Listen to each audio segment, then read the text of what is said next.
galgal jamais. boo koy jéem sax day mel ni da nga ko gën a may doole day mel ni da nga koo gën a kàttanal donc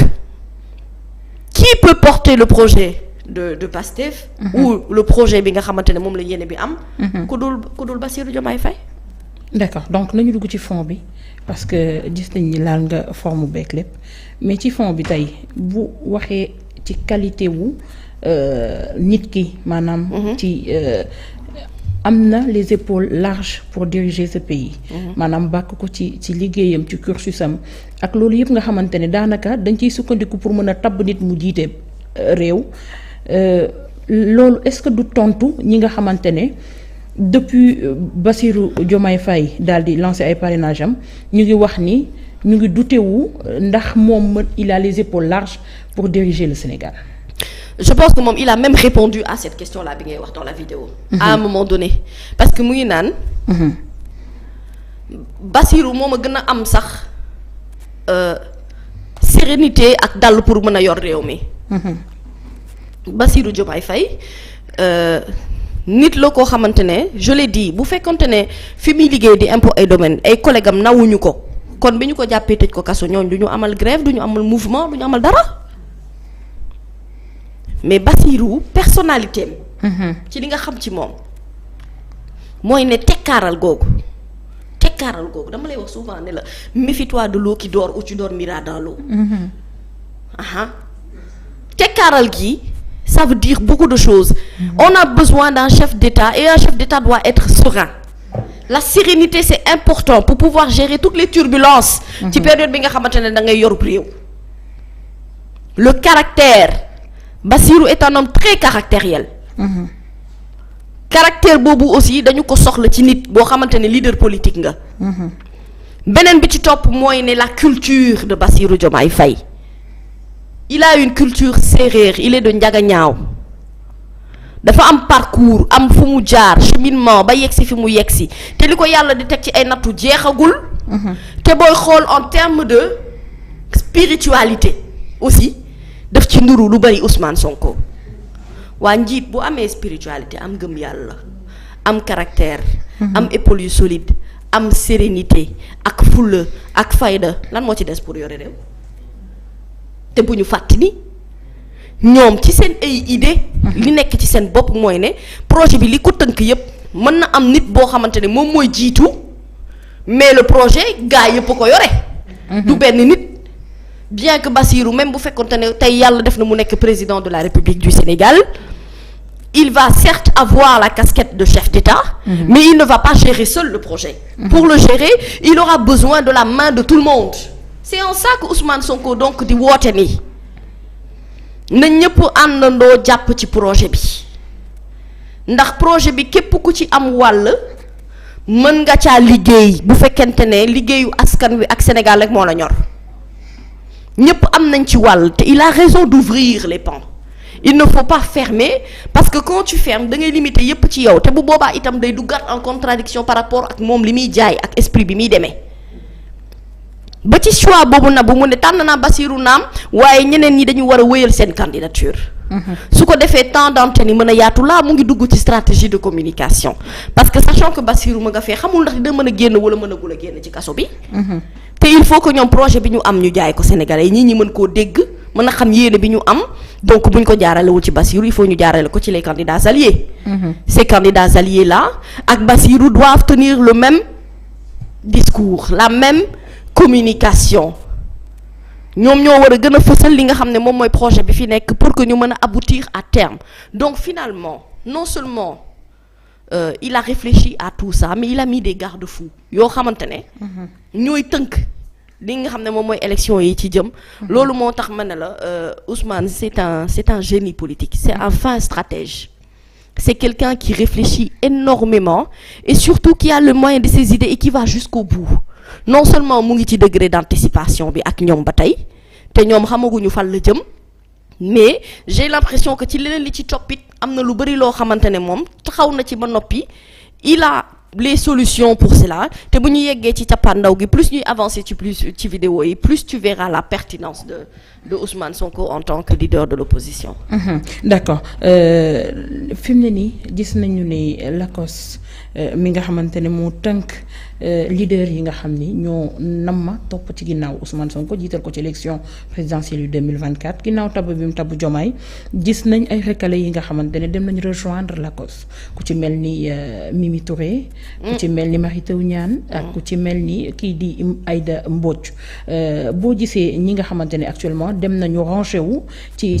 Lacoste loolu ban jàngat nga ci am. li c'est que wax ji mooy ñoom dem nañu waaye am na ñeneen ñuy ñëw incha allah man gëm naa loolu gëm naa ne am na ñu bëri ñoo xamante ne une fois que le choix a été dit qu'ils vont rejoindre parce que xam nga lu tax Nabou man bu may damay faral ak kuy gagné man xam nga lu tax damaa ragal défaite. moo tax du ma ànd ak xale bu amul caaj.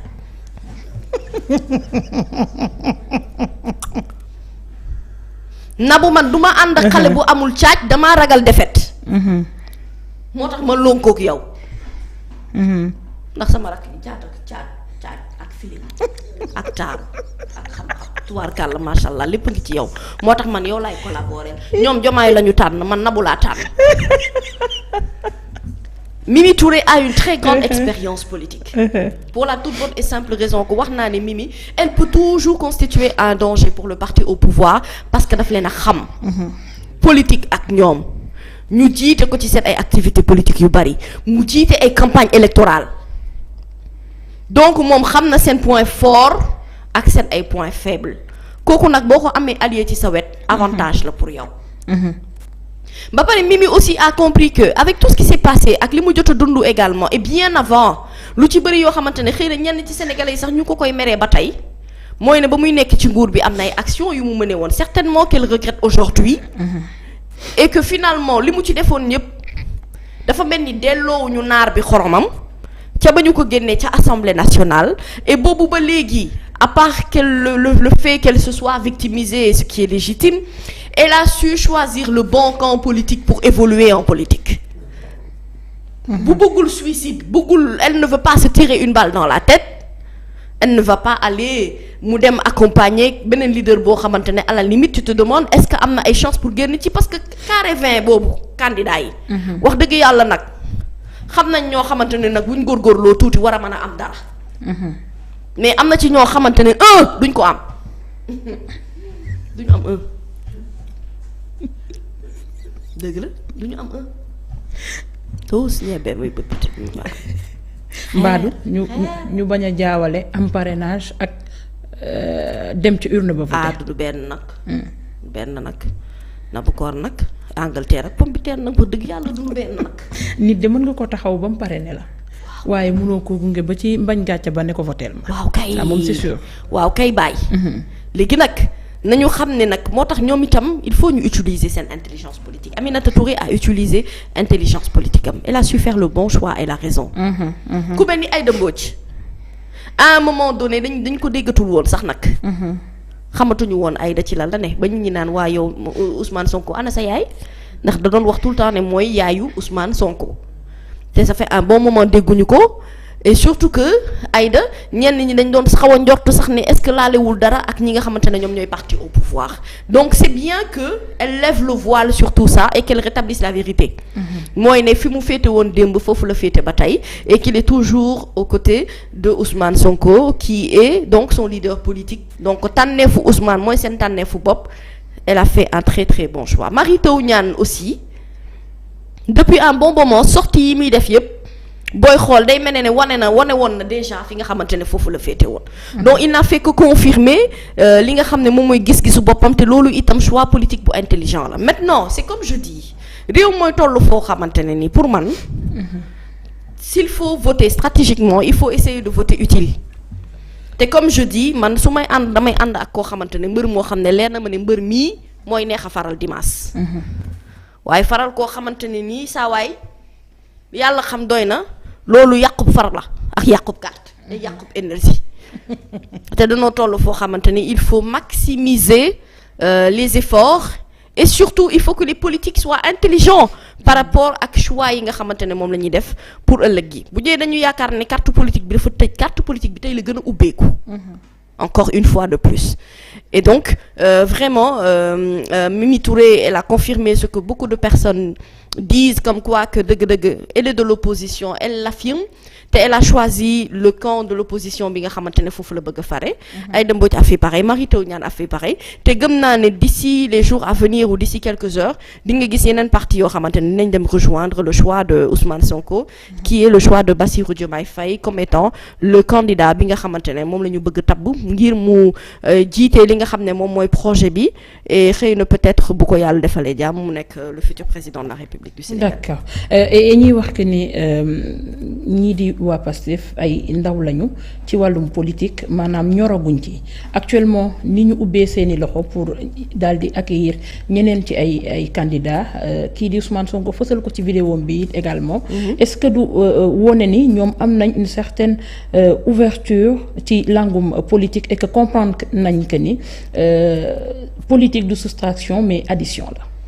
Ah waaw loolu nag xam nga nag kuy ndaanaan moo ko mën a xam. ak koo xamante ne wax dëgg yàlla nguur dalaa fëq la ñuy wax xam li leen ma fëq la ñuy wax waaw kay fëq xam nga.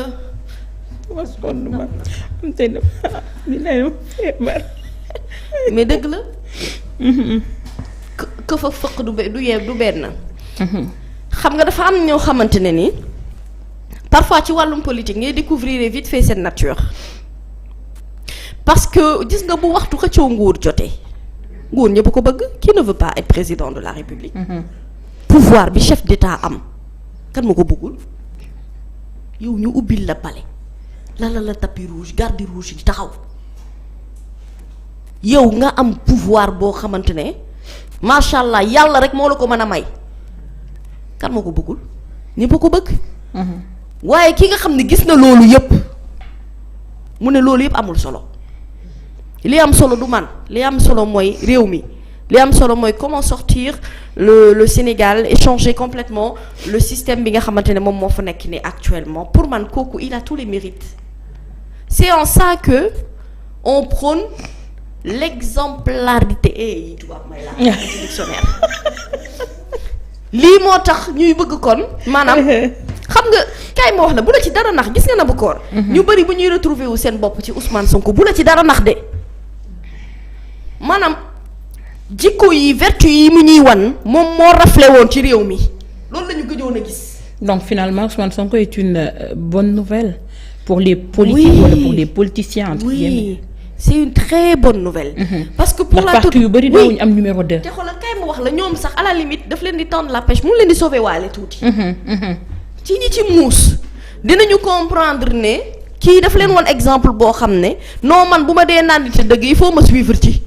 bu ma bëggut a xaru bëgguma dee. parce que kay ma wax la élection yi fii la sénégalais yi di nawee yenn politiciens yi fii la sénégalais yi di suuree yenn politiciens yi këll.